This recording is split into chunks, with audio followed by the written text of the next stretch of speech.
It's easy to miss a piece of nail summoning you to jury duty, and authorities say that partly explains why people are falling for a new scam.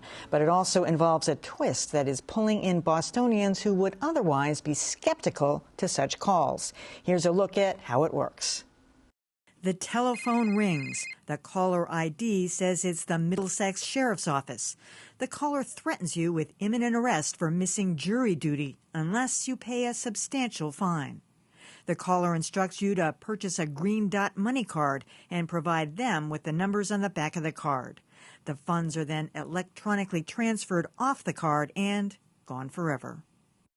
Of course, that call isn't really from the sheriff's office, and that's why the scam is so ridiculous, or insidious, I should say. Here to explain is Peter Katushin, who I can verify is the real sheriff of Middlesex County. Welcome, Sheriff. Thank you, Emily. How does this work? How do they get your number to come up? Well, what we have found is we are always advising people about scams, and what we found over the last couple of years, and especially in the last couple of months, that law enforcement is being used as a way to scam people. Whereas scams used to be prey on people's hope that they would gain make some gains.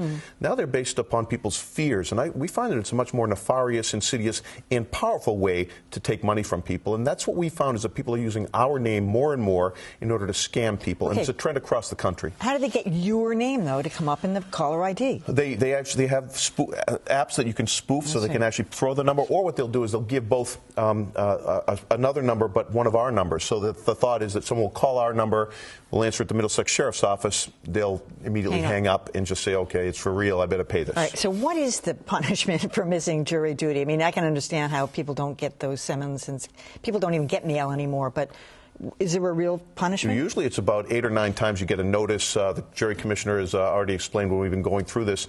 And then there's a maximum of a $2,000 fine, but it almost never gets to that point. And certainly we would never issue a warrant for someone's arrest. And certainly we would not collect that money if there was a warrant out for someone. So these are places that we would never participate in. If it was for real, we wouldn't be participating in that anyway. Do you have any idea who's behind it? Do you think it's local? Is it international? And do you have any idea how many people have been scammed? Oh, it can be anywhere. Listen, the Better Business Bureau called these arrest scams one of the top 10 in the country in 2013. In 2012, at least $500 million people had been taken. With $500 million were taken from people, and you'd be surprised at the numbers of people and the age groups. We think of it as scamming elderly. Ages 40 to 49 in Massachusetts in the year 2012 were the highest, or the most highly scammed people. And this is a very underreported crime because people are embarrassed when they give away this money. They realize, how silly was that? I can't believe I fell for that, and then they don't even report it. So these money pack cards, I mean, are these a dangerous idea? They cost $5. These cost $5, then you can deposit money into them, and what people can do is, then they'll ask you to scratch off the number on the back, give them the number, and then they will then remove the funds. And this has happened with a person that got this jury scam allegedly from our office.